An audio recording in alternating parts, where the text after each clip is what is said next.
नमस्कार, स्वागत है आपका हमारी इस खास पेशकश यात्रीगण कृपया ध्यान दें में। मैं हूं सनी गंगासागर आपके साथ में। लॉकडाउन के बीच 25 मई से देश भर में घरेलू उड़ान सेवा शुरू की जा रही है।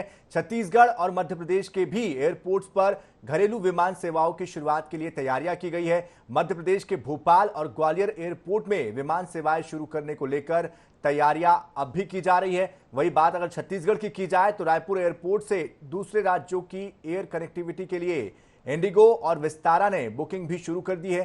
फिलहाल इंडिगो ने रायपुर दिल्ली के लिए 2 फ्लाइट्स के साथ हैदराबाद, बेंगलुरु और कोलकाता के लिए एक फ्लाइट का जो शेड्यूल है वो जारी किया है। एक फ्लाइट यहां से चलनी है, जबकि विस्तारा ने रायपुर से दिल्ली के लिए एक फ्लाइट का शेड्यूल जारी किया है। ट्रेवल संचालक कीर्ति व्यास के मुताबिक रायपुर से दिल्ली फ्लाइट का जो किराया होगा, जो फेयर होगा, वो 5,200 रुपए से शुरू हुआ है। वही बुकिंग शुरू होने के बाद तेजी से टिकट भी बुक हो रहे हैं, जिससे कि दिल्ली का फेयर 7,000 तक पहुंच गया है। तो जिस तरह से बुकिंग ओपन हुई है उसके बाद अब जो बुकिंग है वो तेजी से हो रही है, किराया भी बढ़ता जा रहा है। हालांकि इसके पहले जो केंद्रीय उड्डयन मंत्री उन्होंने कहा था कि किराया जो है वो तय है। 25 से सेवाएं जो है घरेलू विमान सेवाएं शुरू हो रही हैं, कैसे क्या क्या व्यवस्थाओं में किस तरह से परिवर्तन के निर्देश आपने दिए? देखिए, कल मैं रेलवे स्टेशन गया था, वहाँ भी एक अच्छी व्यवस्था हुई है। आज एयरपोर्ट आया हूँ, डायरेक्टर साहब हैं, एक अच्छी व्यवस्था यहाँ पे किया है। कुछ परिवर्तन मैंने कहा है कि टेस्टिंग का बाहर में लगा दें, उसके बाद वो क्यू लगाएगा तो वो पूर्णतः सुरक्षित हो जाएगा। और डिस्टेंस के लिए हर जगह जो है वो स्टिकर लगे हुए हैं। और वैसे भी एयरपोर्ट में बहुत पालन होता है क्यू के संदर्भ में। तो यहाँ पे संपूर्ण सैनिटाइजर की व्यवस्था है।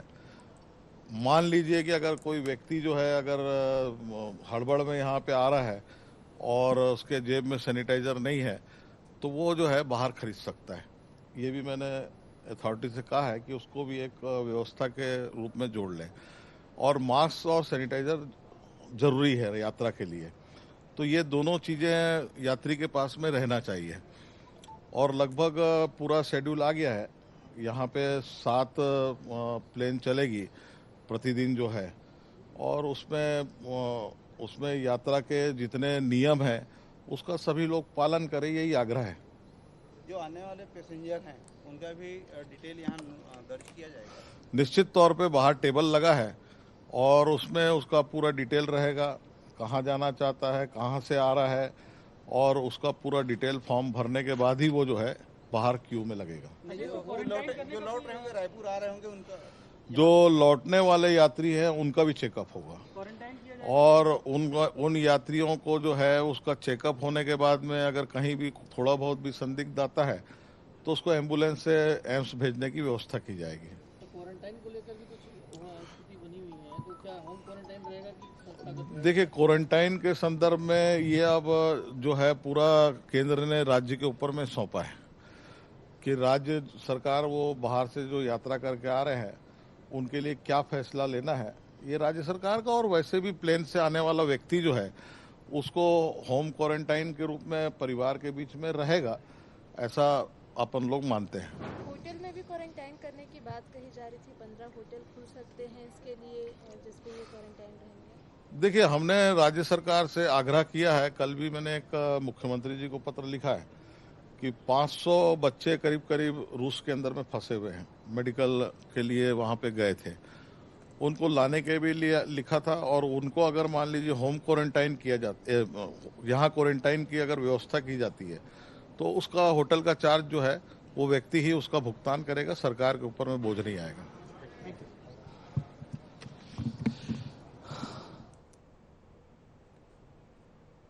बता दूं, इंडिगो की 5 फ्लाइट चालू हो रही, जिसमें 2 दिल्ली के लिए है, एक कलकत्ता है और एक हैदराबाद, एक बेंगलोर। टोटल 5 फ्लाइट हैं। और दिल्ली के लिए एक फ्लाइट विस्तारा की है शाम को। तो ये टोटल 6 फ्लाइट अभी अवेलेबल दिखा रहा है सिस्टम में। और सीटें अभी अवेलेबल हैं, लेकिन काफ़ी स्पीड से सीटें जो है मतलब टिकटें बुक होते जा रही है। और फेयर लेवल भी जो है एयरलाइंस ने, जैसा हमें उम्मीद थी कि बहुत ज़्यादा रखेंगे, ऐसा नहीं है। 5,200 रुपये से उन्होंने स्टार्ट किया और अभी 6,500 से 7,000 रुपये में टिकटें मिल रही है। तो टिकट के प्राइस में भी बहुत ज़्यादा मतलब अंतर नहीं आया अभी। मुझे लगता है ये फर्स्ट वीक में थोड़ा सा लोड सभी फ्लाइट में हर जगह ज़्यादा रहेगा, क्योंकि जो लोग कोरोना की वजह से 2-2 महीने से फंसे हुए हैं वो लोग अपने घर जाके सेटल होना चाहते हैं, तो वो लोड अभी पहले हफ्ते में रहेगा। उसके बाद मुझे लगता है लोड कम हो जाएगा और फिर आसानी से टिकटें मिलेगी और रेट भी कम रहेगा। तो बता दें आपको कि जिस तरह से टिकटों को लेकर और व्यवस्थाओं को लेकर जो तैयारियां की गई है उसको लेकर यहां पर आप सांसद सुनील सोनी जी को भी सुन रहे थे, साथ ही साथ किस तरह से तैयारियां हो रही है और किस तरह से वहां पर उन्होंने जायजा लिया। उन्होंने बताया कि वहां पर जो तैयारियां है वो पूरी तरीके से हो चुकी है और खास तौर पर सैनिटाइजर का इस्तेमाल करने के लिए कहा जा रहा है। यहां पर जो पहुंचेंगे उनके लिए एक विशेष व्यवस्था होगी, मास्क जो लोग नहीं ला पा रहे हैं उनके लिए भी विशेष व्यवस्था होगी। लेकिन साथ ही साथ जो फ्लाइट्स शुरू हो रही है उसके बारे में भी बताया गया कि किस तरह से अलग अलग जगहों पर फ्लाइट्स उड़नी है और इसको लेकर हमारे साथ जो हमारे सहयोगी है वो भी लगातार बने हुए हैं। हमारे साथ इस वक्त गौरव गुप्ता जुड़े हुए हैं, साथ साथ अंकुश शर्मा जुड़े हुए हैं और दोनों से ही हम जानने की कोशिश करेंगे किस तरह के इंतजाम किए गए। सबसे पहले अंकुश, आपके पास मैं आना चाहूंगा। जिस तरह से हमने देखा राजधानी रायपुर के लिए तैयारियां लगभग पूरी हो चुकी है, इस वक्त क्या देख पा रहे हैं आप, क्योंकि ये एक बड़ी चुनौती भी होगा कि सही तरीके से यात्रियों की स्क्रीनिंग की जाए और जो लोग यात्री पूरी तरीके से सुरक्षित हो उनको ही हवाई सफर करने दिया जाए। देखिए, बिल्कुल निश्चित तौर पर इन्हीं सब बातों का ख्याल रखा जा रहा है और यही कारण है कि राजधानी रायपुर के स्वामी विवेकानंद एयरपोर्ट पर सांसद सुनील सोनी एडवाइजरी कमेटी के सदस्यों के साथ खुद यहां पर पहुंचे हुए थे। और अगर बात करें, यहां पर जो एयरपोर्ट के डायरेक्टर हैं वो भी यहां पर पहुंचे हुए हैं, उनके साथ इन तमाम बातों का जायजा लिया गया है। शनि, हम सांसद महोदय से ही जानने की कोशिश करेंगे। सर, ये तमाम बातें हो गई, आपने निरीक्षण किया है, क्या क्या एहतियात बरते जाएंगे उन बातों का ख्याल रखा जा रहा है। अब अगर बात करें तो उड़ान सेवा जैसी 25 से शुरू होगी और 25 से शुरू होने के साथ अब उम्मीद है कि जैसे ही उड़ान सेवा शुरू होगी तो यात्रियों की संख्या एकदम से बढ़ेगी। उसके लिए किस तरीके के विशेष ध्यान दिया जा रहा है? देखिए, यात्रियों की कितनी भी संख्या बढ़ जाए वो इसमें व्यवधान उत्पन्न नहीं होगा। व्यवस्था अधिक से अधिक यात्रियों के ही को दृष्टिकोण रख के किया है। यहाँ पे शारीरिक दूरी की व्यवस्था है, बाहर में जो है आपको जो मेडिकल डॉक्टर्स बैठे रहेंगे वो चेकअप की व्यवस्था है, डिक्लेरेशन करेंगे कहाँ से आ रहे हैं, कहाँ जा रहे हैं, कहाँ रहेंगे, उसका पूरा फॉर्म भरने की व्यवस्था है, सैनिटाइज करने की व्यवस्था है। तो ये सारी व्यवस्थाएं जो है एयरपोर्ट के अंदर में है और उसका सभी लोग पालन करें और जो भी यात्री है वो मास्क और सैनिटाइज़र जो है वो साथ में लेके आए। नहीं लाएंगे तो यहाँ पे उसका मैंने कहा है काउंटर एक ठोक उसको लगा देंगे, रेट टू रेट बेचे, अधिक रेट में न बेचे।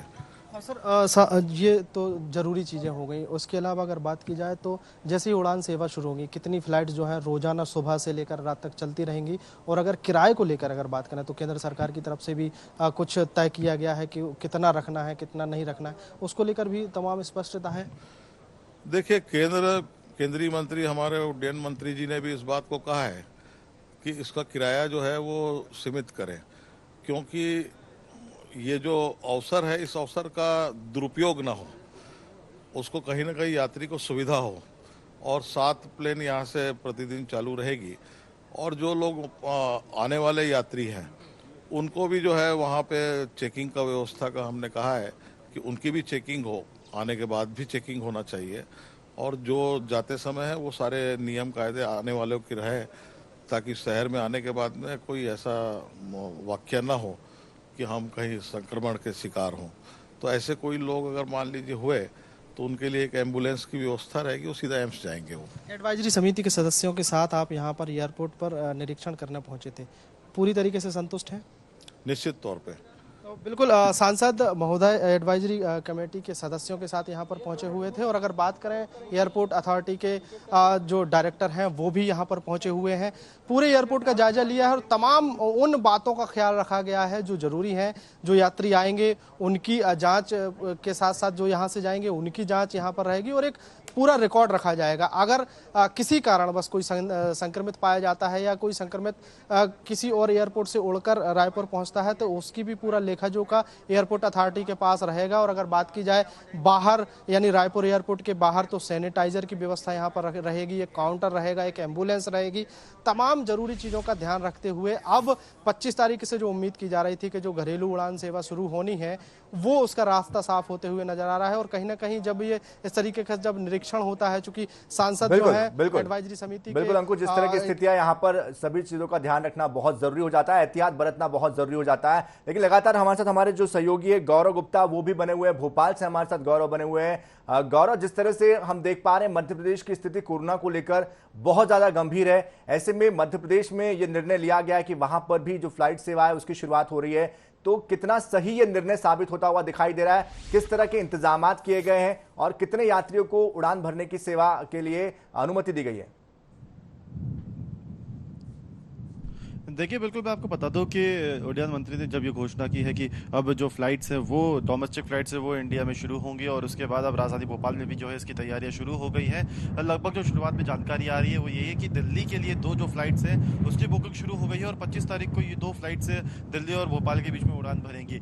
इसके अलावा बेंगलोर और मुंबई के लिए भी 1 तारीख के लिए जो है बुकिंग शुरू हो गई है, लेकिन ये अनुमान लगाया जा रहा है कि 25 तारीख तक ये इन दोनों शहरों के लिए भी भोपाल से डोमेस्टिक फ्लाइट शुरू की जा सकती है। मैं इस वक्त एयरपोर्ट पे ही खड़ा हुआ हूं, राजधानी भोपाल का जो एयरपोर्ट है, और यहाँ की जो तस्वीर है वो मैं आपको दिखाना चाहता हूं। देख सकते हैं पीछे की जहाँ पे जो है तैयारियां 25 तारीख को लेकर शुरू हो गई है। सीआईएसएफ के जवान भी अंदर पूरी तरह से तैनात कर दिए गए हैं और जो यहाँ के जो कर्मचारी हैं वो पूरी तरीके से यहाँ पे अब तैनात हैं और 25 तारीख को जिस तरीके से उड़ानें भरी जानी है उसको लेकर यहाँ पे तैयारियां शुरू हो गई हैं। कई सारी गाइडलाइंस है वो भी यहाँ पे जारी की गई हैं, जैसे कि मैं आपको बताना चाहूंगा कि कम से कम 2 घंटे पहले यात्रियों का एयरपोर्ट पर पहुंचना जरूरी होगा और स्क्रीनिंग के बाद ही किसी भी यात्री को एयरपोर्ट के अंदर एंट्री मिलेगी। इसके अलावा मैं आपको ये भी बताना चाहूंगा कि टर्मिनल के अंदर के जो जितने भी गेट्स हैं उनको खोल दिया जाएगा ताकि अंदर भीड़ ज्यादा जमा ना हो। कोरोना के जिस तरीके से कहर है और राजधानी भोपाल की अगर बात करें तो यहाँ पे भी काफी भारी तादाद में जो है कोरोना के आंकड़े बढ़ते जा रहे हैं। मध्य प्रदेश की हालत थोड़ी गंभीर भी है और इसी को ध्यान में रखते हुए तमाम जो एहतियात है वो यहाँ पे बढ़ते जा रहे हैं और जो गाइडलाइंस जो केंद्रीय मंत्रालय की तरफ से जारी की गई है उनको पूरी तरह से यहाँ पे सुचारू रूप से पालन किया जाए उसकी पूरी तैयारियां यहाँ पे की जा रही हैं। और हमारी जो अभी डायरेक्टर है उनसे भी बातचीत हुई है, उन्होंने साफ तौर पर ये कहा है कि जो फ्लाइट्स है उनको लेकर जो अभी शेड्यूल है वो साफ नहीं हो पाया है और जैसे ही वो शेड्यूल साफ होता है तो कितनी फ्लाइट्स 25 तारीख को भोपाल से उड़ान भरेंगी ये भी एक आध दिन में पूरी तरह से साफ हो जाएगा। लेकिन फिलहाल जो शुरुआत में बताया जा रहा है वो 2 फ्लाइट्स का है कि दिल्ली से भोपाल के बीच में 2 फ्लाइट जो है वो उड़ान भरेंगी और उसके बाद बेंगलोर और मुंबई के जो उड़ानें हैं। बिल्कुल गौरव, एक महत्वपूर्ण सवाल ये भी आपसे जानना चाहेंगे कि क्या फ्लाइट की पूरी सीटों के लिए टिकटों की बुकिंग हो रही है या फिर केवल आधी सीटों पर बुकिंग हो रही है? इसके बारे में कोई जानकारी, कोई आयु सीमा तय की गई है कि बच्चों को सफर करने की अनुमति नहीं होगी, बुजुर्गों को सफर करने की अनुमति नहीं होगी? देखिए, मैं आपको बताना चाहूँगा कि ऐसी गाइडलाइंस नहीं जारी की गई है, लेकिन यहाँ पे जो एक एप्लीकेशन है आरोग्य सेतु उसको मोबाइल के अंदर इंस्टॉल करना अनिवार्य रहेगा। 1-1.5 साल से ऊपर के जितने भी जो पैसेंजर्स यहाँ एयरपोर्ट पे पहुंचेंगे उनके मोबाइल में जब वो ऐप होगा उसके बाद ही उनको एयरपोर्ट के अंदर एंट्री मिलेगी, उससे पहले उनकी स्क्रीनिंग भी की जाएगी। और रही बात यहाँ के पैसेंजर्स की तो किराए को थोड़ा कम किया जा सके इसलिए जो जितनी भी सीटें हैं प्लेन्स की उन सभी को बुक किया जाएगा। बीच में पहले ये बताया जा रहा था कि जो प्लेन्स में 3 सीट्स होती हैं उसमें बीच वाली सीट को खाली रखा जाएगा, लेकिन मंत्रालय की तरफ से जो गाइडलाइन जारी हुई है उसमें साफ तौर पर कहा है कि जो बीच की सीट रहेगी उसको भी भरा जाएगा और जो पैसा आएगा उससे जो टिकट है उसको कम से कम निर्धारित किया जा सके ये सुनिश्चित किया जाएगा। तो कहा जा सकता है कि पैसेंजर्स को रिलीफ देने की भी यहाँ पे पूरी तरह से कोशिश की जा रही है क्योंकि देखा गया है कि पिछले 50 दिन से। बिल्कुल गौरव, इस वक्त आपको मैं बीच में रोक रहा हूं क्योंकि इस वक्त एक बड़ी खबर निकल कर आ रही है, दर्शकों को वो बता देते हैं। मुंगेली से इस वक्त बड़ी खबर आ रही है जहां पर क्वारंटाइन सेंटर में रह रहे प्रवासी मजदूर की मौत हुई है। ऑटो से अस्पताल ले जाते वक्त रास्ते में ही दम तोड़ा है इस प्रवासी मजदूर ने। क्वारंटाइन सेंटर में रह रहे मजदूर को लेकर अस्पताल के लिए पहुंच रहे थे। स्वास्थ्य विभाग की एक बड़ी लापरवाही भी सामने आई है। मृतक को 2 दिनों से तेज बुखार आ रहा था। हैदराबाद से 22 साल का ये मजदूर यहां पहुंचा था। सीतापुर क्वारंटाइन सेंटर का ये पूरा मामला बताया जा रहा है। तो क्वारंटाइन सेंटर से अस्पताल ले जाते वक्त इस युवक की मौत हुई है और 2 दिनों से तेज बुखार से ये पीड़ित था। लेकिन सवाल यही उठता है कि समय रहते हुए आखिरकार क्यों नहीं अस्पताल इस युवक को ले जाया गया और इतनी बड़ी लापरवाही क्यों बरती गई? तो क्वारंटाइन सेंटर की जो लापरवाहियां है लगातार सामने आ रही है और उसी में से एक और ये खबर मुंगेली से इस बीच निकल कर आ रही है।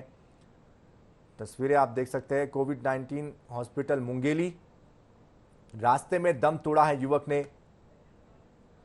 इस खबर पर अधिक जानकारी के लिए हमारे साथ हमारे सहयोगी सैयद वाजिद जुड़ चुके हैं। सैयद, आपसे जानना चाहेंगे आखिर क्यों इतनी देर से अस्पताल ले जाया गया युवक को, क्या जानकारी आ रही है? देखिए, ये पूरा मामला जो है कोतवाली थाना क्षेत्र के छीतापुर क्वारंटाइन सेंटर का है, जहां पर जो प्रवासी जो मजदूर है उनकी मौत हो गई है। अस्पताल में इनका जो मजदूर हैं वो जो क्वारंटाइन सेंटर में जो मजदूर क्वारंटीन थे वही मजदूर के द्वारा ऑटो के माध्यम से जिला अस्पताल लाया जा रहा था, जहां पर ये मजदूर ने बीच रास्ते पर ही दम तोड़ दिया। प्रशासन की और स्वास्थ्य विभाग की एक बड़ी लापरवाही देखी जा सकती है।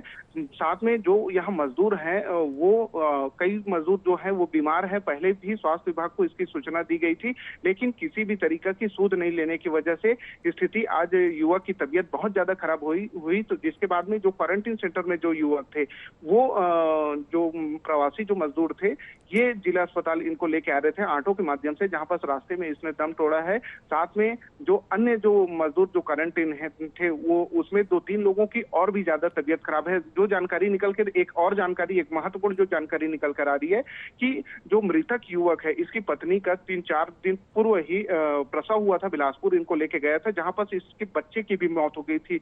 लेकिन स्वास्थ्य विभाग जो है वो पूरी तरीके से लापरवाह बना था, कोई भी सूद नहीं लिया। यही वजह है कि मात्र जो औपचारिकताएं थी वो पूरी की गई, लेकिन इसका जो निराकरण किया जाना था, जो क्वारंटाइन सेंटर में व्यवस्था की जानी थी वो नहीं हो पाई, जिसकी वजह से एक बड़ी लापरवाही। सैयद, बीच में आपको रुकना पड़ेगा मुझे। इस वक्त हमारे साथ एसएन भूरे जी जुड़ चुके हैं, मुंगेली के कलेक्टर है। भूरे जी, आपसे जानना चाहूंगा इतनी घोर लापरवाही किस तरह से, जब कोरोना का इतना जो प्रभाव है गहरा पड़ा है उसके बावजूद इस तरह की लापरवाही, क्या कहेंगे आप?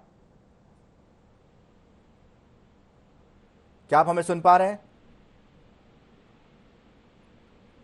लगता है संपर्क नहीं मिल पा रहा है उनसे और शायद संपर्क करना भी नहीं चाह रहे होंगे, क्योंकि जिम्मेदारी की बात जब आती है तब उस वक्त कहीं ना कहीं संपर्क करने से अधिकारी बचते हुए दिखाई देते हैं अक्सर, और यही बात यहां पर फिर से एक बार साबित होती हुई। लेकिन सैयद लगातार हमारे साथ बने हुए हैं। सैयद, आपसे समझना चाहेंगे आखिरकार ऑटो से ही क्यों ले जाना पड़ा? क्या वहां पर कोई 108 एम्बुलेंस या कोई और एम्बुलेंस मौजूद नहीं थी? बीच में रोक रहा हूं सैयद आपको, फिर से एक बार एसएन भूरे हमारे साथ जुड़ चुके हैं, कलेक्टर है मुंगेली जिले के। एसएन भूरे जी, इतनी घोर लापरवाही कैसे हो सकती है? क्वारंटाइन सेंटर में एक मजदूर की मौत हो जाती है रास्ते में ही।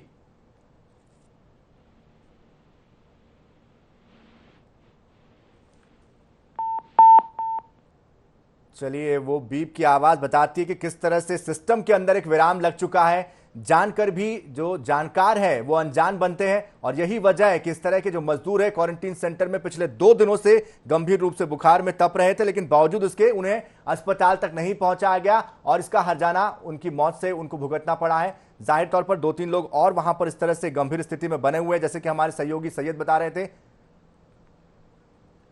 बहुत बहुत शुक्रिया सैयद हमारे साथ जुड़ने के लिए।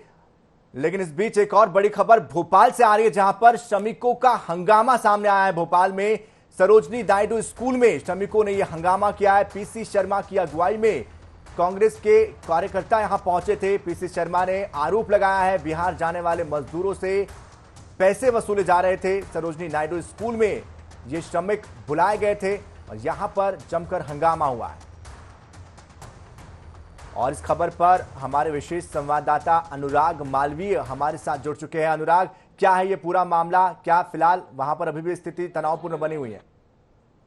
देखिए, आपको बताएं कि स्थिति तो फिलहाल नियंत्रण में है, लेकिन हुआ ये था कि सरोजनी नायडू स्कूल को केंद्र बनाया गया था। जो बिहार जाने वाले मजदूर थे वो वहां पर पहुंचे गए थे, वहां उनको कार्ड दिया गया, लेकिन साथ में इसके एवज में भेजने के लिए 575 रुपए प्रति मजदूर की राशि मांगी जा रही थी, जो मजदूरों ने जिसका आरोप लगाया। और इसकी जानकारी जब कांग्रेस नेता और विधायक पीसी शर्मा को लगी, क्योंकि उनके क्षेत्र के भी ये मजदूर थे, उसके ठीक बाद जो है कहीं ना कहीं मजदूरों ने इसका विरोध दर्ज कराना शुरू किया कि जब पहले से ही सरकार की तरफ से व्यवस्था बनाई गई है कि पैसे नहीं लिए जाएंगे तो क्यों पैसे वसूले जा रहे हैं। और उसके बाद जब कांग्रेस ही पहुंचे तो हालात वहां पे और बिगड़े, लेकिन पीसी शर्मा की दखलंदाजी के बाद अब ये कहा गया है प्रशासन की तरफ से कि पैसे नहीं वसूले जाएंगे, और जिन लोगों से अभी पैसे वसूले गए हैं वो वहां पर कांग्रेसियों का दबाव ये प्रशासन पे बनाया गया है कि उनको भी पैसे वापस भेजे जाएं। लेकिन शुरुआती तौर पे जब ये मजदूर वहां इकट्ठा हुए थे तो काफी देर तक के विवाद की स्थिति लगातार बनी रही। जी बिल्कुल अनुराग, आप नजर बनाए रखिए। बहुत बहुत शुक्रिया इस पूरी जानकारी के लिए। तो एक तरफ सरकारें जरूर कहती है कि मजदूरों को लाने ले जाने के लिए उनसे किराया नहीं वसूला जाएगा, लेकिन जमीन पर स्थितियां कुछ और नजर आती है।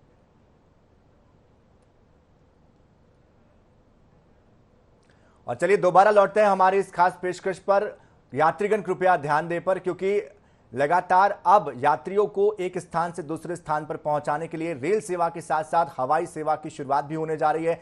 25 मई से हवाई सेवा शुरू होने वाली है। लगातार हमारे जो सहयोगी है भोपाल, रायपुर और इंदौर एयरपोर्ट से हमारे साथ जुड़ रहे हैं, और इस वक्त इंदौर से हमारे साथ महेश मिश्रा जुड़ रहे हैं। उनका भी रुख कर लेते हैं, जान लेते हैं उनसे कि इंदौर में किस तरह के इंतजामात किए गए, क्योंकि इंदौर भी बहुत ज्यादा गंभीर स्थिति से कोरोना से यहां पर जूझ रहा है। ऐसे में ये फैसला कितना सही यहां पर आपको मालूम पड़ता है? कितने यात्री जाने के लिए तैयार हो रहे हैं, क्या वहां पर स्थितियां हैं, और कितने लोगों को लेकर ये प्लेन रवाना होंगे, कितने प्लेन उड़ने वाले हैं?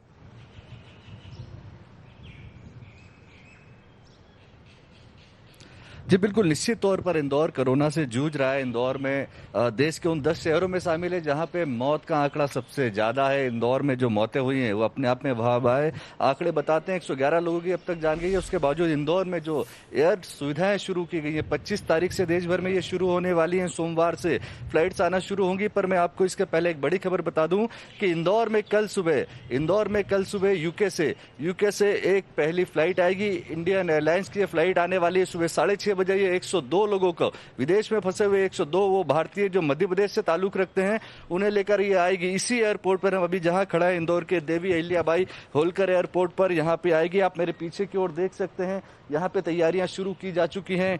काफी बड़े पैमाने पर सोशल डिस्टेंसिंग का पालन कराने के लिए एयरपोर्ट की चेयर्स के बीच में गैपिंग कर दी गई है। 3 चेयर्स का जो सेट होता है बाहर लॉबिंग एरिया में, वेटिंग एरिया में, उसको भी ब्लॉक कर दिया गया है। लोगों को दूर डिस्टेंस से खड़े करने के लिए हर 2.5 मीटर की दूरी पर एक एक पैसेंजर को, एक यात्री को खड़ा किया जाएगा। तो कल सुबह 102 लोगों को लेकर पहली एक फ्लाइट इंदौर पहुंचेगी।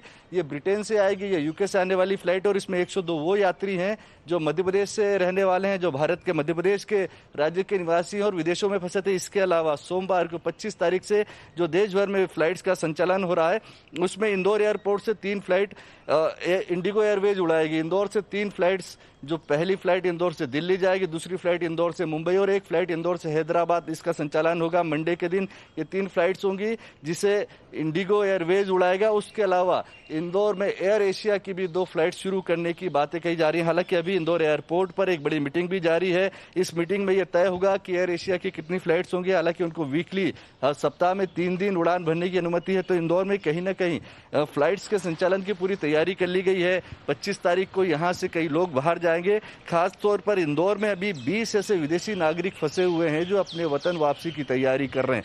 तो जहां कल रविवार की सुबह 24 तारीख को 102 भारतीय विदेशों से हिंदुस्तान वापस आएंगे, इंदौर पहुंचेंगे, वहीं इंदौर से 20 विदेशी यात्री, विदेशी मूल के नागरिक इंदौर से सोमवार को अपने देशों के लिए यहां से उड़ान भरेंगे। हालांकि इंदौर में बनी हुई है, उसके बावजूद यहां पर उड़ान सेवा शुरू हो रही है। ऐसे में तैयारियां भी पुख्ता की गई है। देखना ही होगा किस तरह से चुनौती से इंदौर और पूरा भारत जो है वो निकल पाएगा। बहरहाल रुक करना चाहूंगा अंकुश का। अंकुश, जहां पर आप खड़े हैं, रायपुर का वो जो एयरपोर्ट है, वहां पर अक्सर भीड़ देखने को मिलती है, लेकिन इस बार विशेष विमान ही चलाए जा रहे हैं। तो क्या ये माने कि विशेष विमानों के बाद आने वाले समय में ऐसा हो सकता है कि इस एक छोटे से ट्रायल के बाद, या ट्रायल हम इसको कह सकते हैं क्योंकि विमानों की संख्या कम है, जो आने वाले समय में फ्लाइट्स होगी वो रूटीन के हिसाब से तय की जाएगी?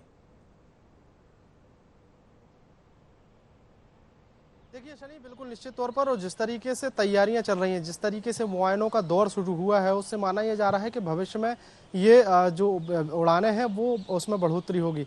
चूंकि अभी एयरपोर्ट डायरेक्टर से जब हमारी रंजन सहाय से जब बात हो रही थी, तो उन्होंने एक नई बात और एक बड़ी बात कही है कि जो उड़ानें शुरू होंगी उसमें यात्रियों को पीपीई किट से लैस रखा जाएगा। उड़ान शुरू होने से लेकर उड़ान खत्म होने तक उन्हें पीपीई किट में रखा जाएगा और वो उसी पीपीई किट में ही वो यात्रा करेंगे। चूंकि सीटों को लेकर एक सवाल उठा था कि क्या सोशल डिस्टेंसिंग का पालन करते हुए सीटों को छोड़कर बुकिंग की जा रही है, तो इस सवाल पर उन्होंने जवाब दिया था कि सीटों को सभी सीटों पर बुकिंग हो रही है, लेकिन जो यात्री होंगे उन्हें किट के माध्यम से सुरक्षित रखने का यहाँ पर कदम है जो है वो उठाया जाएगा। चूंकि यात्राओं की अगर बात करें तो शुरुआती दौर में जिस तरीके से 25 तारीख से यात्रा शुरू होनी है, उसके पहले ही बुकिंग की डेट्स जैसे ही आई थी, उसके बाद बुकिंग लगातार शुरू हो गई थी और लगातार बुकिंग हो भी रही है।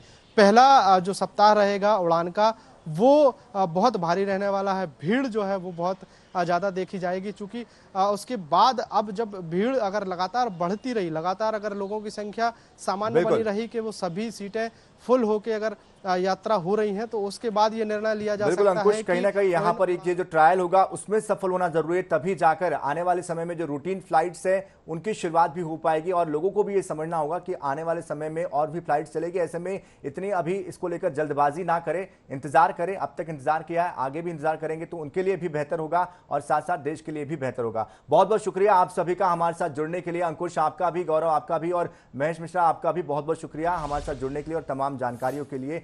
तो जिस तरह से फ्लाइट्स को लेकर, ट्रेनों को लेकर तैयारियां की जा रही है, ऐसे में तैयारी यात्रियों को भी करने की जरूरत है कि वो इसको लेकर हड़बड़ी ना करें, अपने बारी का इंतजार करें। जब पूरी तरीके से सुचारू रूप से सेवाएं शुरू हो जाए उसके बाद यात्रा करें और बहुत जरूरी हो तो ही यात्रा करें और जो लॉकडाउन के नियमों को कहा गया है पालन करने के लिए उनका पूरी तरीके से पालन करें। बहरहाल इस खास पेशकश में इतना ही। ताजा खबरों के लिए, अपडेट्स के लिए आप बने रहिए INS 24/7 के साथ। नमस्कार।